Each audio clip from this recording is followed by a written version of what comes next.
It was within a couple of hours that the first of the air rafts arrived. A medivac from base camp was sent by Gordo and his team once they had confirmed the site was secured. Cody was bundled onto a stretcher despite his protestations, as well as the two injured hunters who, despite being hung by their wrists from the rafters of one of the barns, had been given sufficient medical care by somebody that had some obvious knowledge of medicine that they were fit enough to gingerly board the vehicle under their own steam. It was another hour before the authorities arrived. Local police alongside Gordo and a representative from the Duke's office security contingent. As the scope of the illegal operations undertaken on the hidden site became clearer, a sense of disbelief that this could have been taking place on ducal/imperial property started to seep in, and no doubt a thorough investigation into how this was allowed to happen would be underway very soon. The police's early efforts to secure any prisoners and evidence was hampered by the Duke's man insisting they must wait for the Duchy's security detail to arrive. The crime first and foremost had been carried out on Imperial property, and thus the Duke's own forces would take overall charge of any investigation, of course backed up and assisted by local Calidbolg law enforcement with full cooperation between both agencies.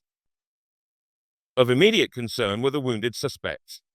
One, the old man was critical, and the young man and woman in the truck crash were in serious condition, needing immediate hospital care.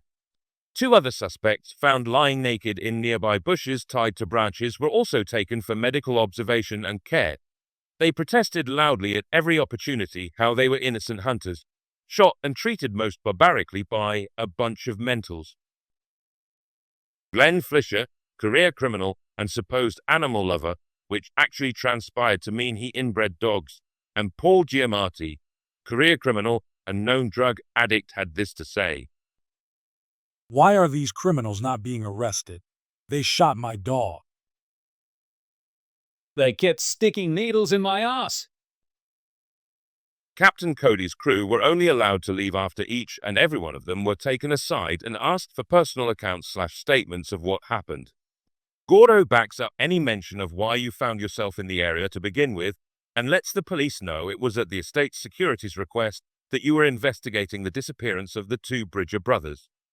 Finally allowed to travel back to base camp with personal assurances from Gordo and Sir Edwin Dew that full compliance would be forthcoming in any further investigation. You make the couple of hours journey back in comparative comfort in an air raft, making the multiple days travel by canoe seem some distant joke.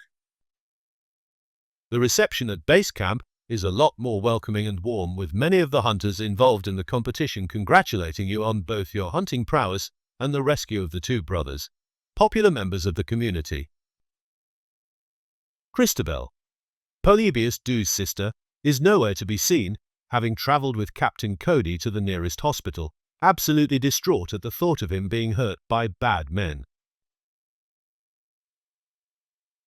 With the prize-giving ceremony having been made late by all the unexpected excitement, everyone is eager to see the various cash prizes awarded and some good old-fashioned celebrating done, hopefully putting recent unpleasantness behind them. Sir Edwin Dew, seemingly unfazed by the recent events and allegations, makes a splendid speech including a couple of fine jibes about many crews near drowned during the rafting phase and just how many self-disabled participants there ended up being. He continues by saying the group had performed exceptionally well in the competition, bagging a full complement of targets in each category and having taken down many with good old-fashioned grit and steel, including the top prize of an adult male Raja. While Captain Cody's team is presented with the top prize, Sir Edwin seems to make indications for the renowned biologist, rare species animal rights champion and overall animal lover, Dr. Ava Danvier, to come and congratulate the team. But when she does not seem that agreeable, Sir Edwin rounds up the speech to polite but not entirely enthusiastic cheers and applause.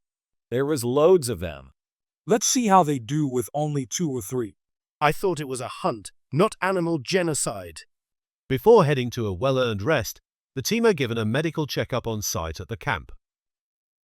That is until some of the crew's medical equipment start producing ominous noises from the scanner.